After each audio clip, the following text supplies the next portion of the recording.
नमस्कार। शंभू भगवत भक्ति में आप सभी का बहुत बहुत स्वागत है। आज हम भादो महीने में पड़ने वाले प्रमुख त्योहारों में से एक हलषष्ठी व्रत के बारे में जानेंगे। हलषष्ठी व्रत भाद्रपद मास, जिसे भादो महीने के नाम से भी जानते हैं, कि कृष्ण पक्ष की षष्ठी तिथि के दिन मनाया जाता है। यह व्रत बलराम जी के जन्म का दिवस भी है, जो श्री कृष्ण के बड़े भाई हैं। बलराम जी का जन्म भाद्रपद मास के कृष्ण पक्ष की षष्ठी तिथि को मथुरा में हुआ था। इनका प्रमुख अस्त्र या हथियार हल है, इसलिए हलषष्ठी व्रत करने वाली महिलाओं को हल चले हुए या जोते हुए ज़मीन में या खेत में चलना और उससे उत्पन्न हुए अनाज या फल का सेवन करना वर्जित माना गया है। इसीलिए इसका नाम हलषष्ठी व्रत के नाम से जाना जाता है। हलषष्ठी का एक दूसरा नाम ललही छठ भी प्रचलित है। हलषष्ठी व्रत में क्या करें क्या नहीं करें, पूजन सामग्री क्या है, पूजा कब करनी चाहिए, पारण कब करें, भैंस के दूध का प्रयोग क्यों किया जाता है, इस व्रत को करने का महत्व और फल क्या है, ये सब जानने के लिए पूरा वीडियो अवश्य देखिएगा।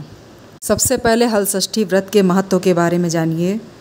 संतान की दीर्घायु, कुशलता, मंगल कामना के लिए हलषष्ठी का व्रत महिलाएं करती हैं। पुत्रवती माताएं या संतान की इच्छा रखने वाले भी हलषष्ठी का व्रत रखते हैं। माता के आशीर्वाद से संतान सुख, समृद्धि, आरोग्यता मिलती है। संतान को कष्ट, संकट, परेशानी से छुटकारा मिलता है। महिलाओं को भी सौभाग्य की प्राप्ति होती है। महिलाएं ललही छठ व्रत करके छठ माता को प्रसन्न कर आशीर्वाद प्राप्त कर लेती हैं। षष्ठी व्रत में पूजन सामग्री का प्रयोग किया जाता है, वो कौन कौन सी हैं? हलषष्ठी व्रत में महुआ, फसही चावल, जिसे लाल चावल कहते हैं या तीनी का चावल भी बोलते हैं, का प्रयोग किया जाता है। इस व्रत में भैंस का दूध, भैंस का दही, भैंस का घी का मुख्य रूप से प्रयोग होता है। इसके साथ सुहाग सामग्री, फल फूल, बच्चों के खिलौने इत्यादि का प्रयोग किया जाता है। अन्य जगहों पर 6 प्रकार के अनाज मिट्टी के कुड़वे में भर करके देवी को भोग लगाया जाता है।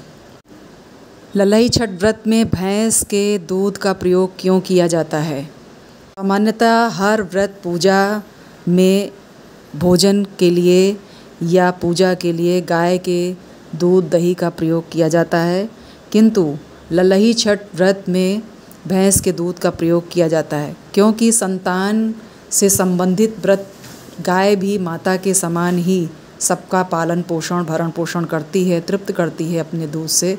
इसलिए संतान से संबंधित व्रत होने के कारण आज के दिन गाय के दूध का प्रयोग नहीं किया जाता।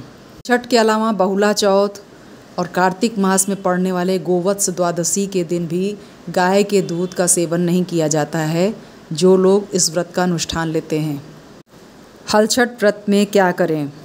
हलछठ व्रत दोपहर के समय मध्याह्न काल में किया जाने वाला पूजा है।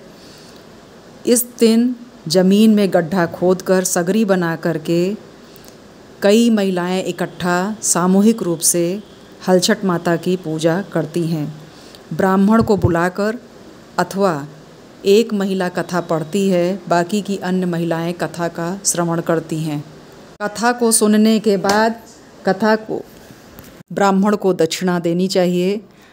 पूजा समाप्त होने के बाद प्रसाद का वितरण किया जाता है। इस व्रत में 6 की संख्या में वस्तुओं का प्रयोग होता है, जैसे 6 महुआ के पत्ते पर दही, महुआ, फसही के चावल को रख करके पूजा किया जाता है, या 6 प्रकार के अनाज मिट्टी के कुड़वा में भरकर देवी जी को भोग लगाया जाता है।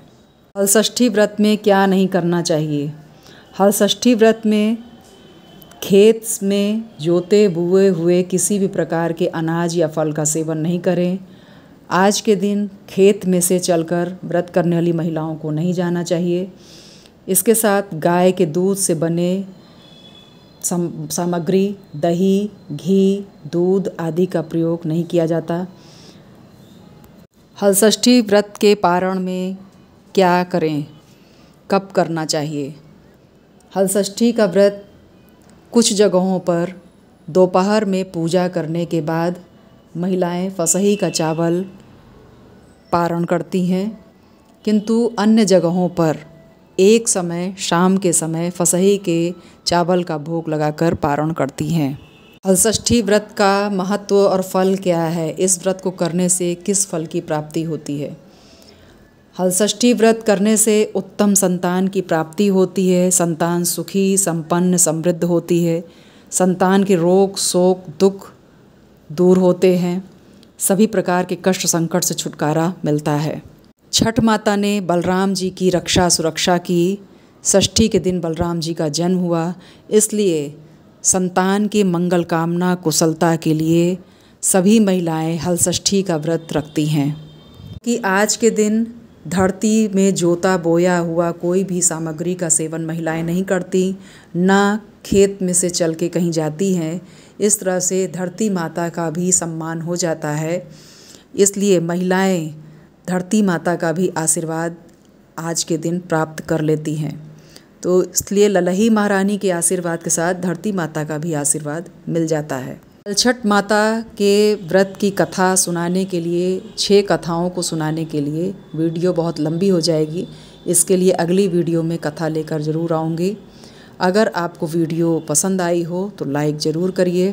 छठ माता के आशीर्वाद से सभी को सुख, संपत्ति, समृद्धि की प्राप्ति हो, संतान सुखी स्वस्थ हों, भक्तों की सभी मनोकामनाएं पूरी हों। इसी मंगल कामना के साथ हर हर महादेव।